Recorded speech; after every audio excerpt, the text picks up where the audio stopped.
Hello friends, welcome back to my channel. இந்த வீடியோல ரால் தொக்கு எப்படி பண்றதுன்னு பார்க்கலாம். வாங்க வீடியோக்குள்ள போலாம்.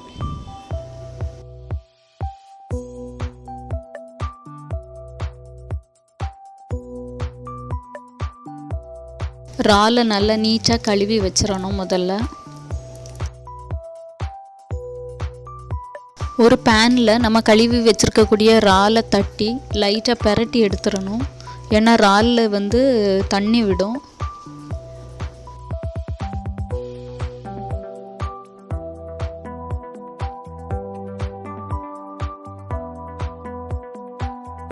ரால் வெந்ததும் இப்படி நல்லா சுருங்கிரும்.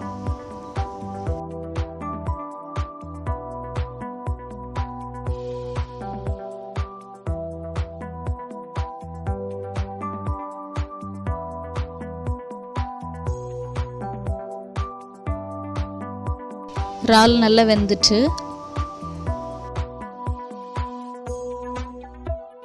இந்த ராலை நம்ம ஃப்ரை பண்ணணும். ஃப்ரை பண்ணுறதுக்கு தேவையான மசாலா வந்து வத்தல் பொடி,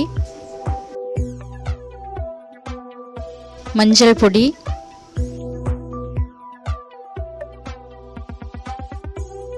சீரகப்பொடி,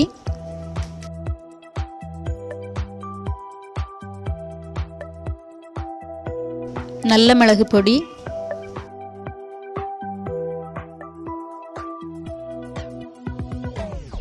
தேவையான அளவு உப்பு. இந்த மசாலாவெல்லாம் போட்டு நல்லா மிக்ஸ் பண்ணிடணும்.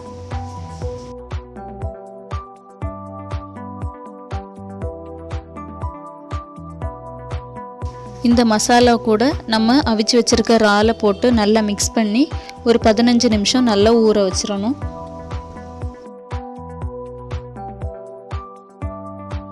15 நிமிஷம் கழிஞ்சிட்டு இப்போ ரால்ல வந்து மசாலா நல்லா பிடிச்சிருக்கு. இனி இந்த ராலை ஃப்ரை பண்ணிடலாம்.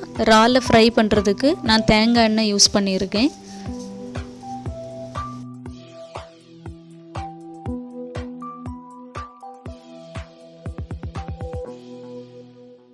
எண்ணெய் சூடானதும் இந்த ராலை நம்ம ஃப்ரை பண்ணி எடுத்துடலாம்.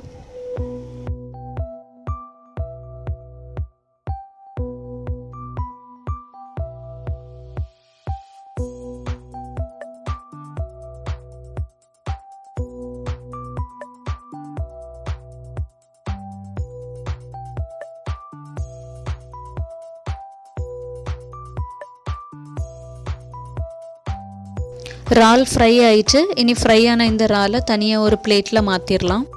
இப்போ அதே எண்ணெயில் பெரிய வெங்காயத்தை சின்ன சின்னதாக கட் பண்ணி வதக்கிடலாம். இதுக்கு கூட பச்சை மிளகாய் கீரி உள்ள போட்டுறணும். வெங்காயமும் மிளகாவும் வதங்கின உடனே தக்காளி கூட சேர்த்து வதக்கணும்.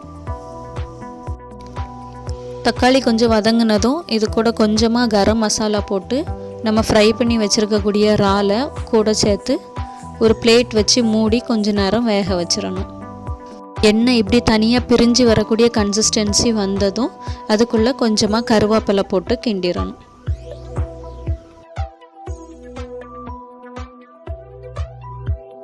ரொம்ப டேஸ்டான ரால் தொக்கு ரெடி ஆயிடுச்சு. இந்த வீடியோ உங்களுக்கு பிடிச்சிருந்தா லைக் பண்ணுங்கள், ஷேர் பண்ணுங்கள், கமெண்ட் பண்ணுங்கள், மறக்காமல் சப்ஸ்கிரைப் பண்ணுங்கள். பக்கத்தில் இருக்கக்கூடிய பெல் பட்டனையும் அடிச்சிருங்க. தேங்க்யூ ஃபார் வாட்சிங்.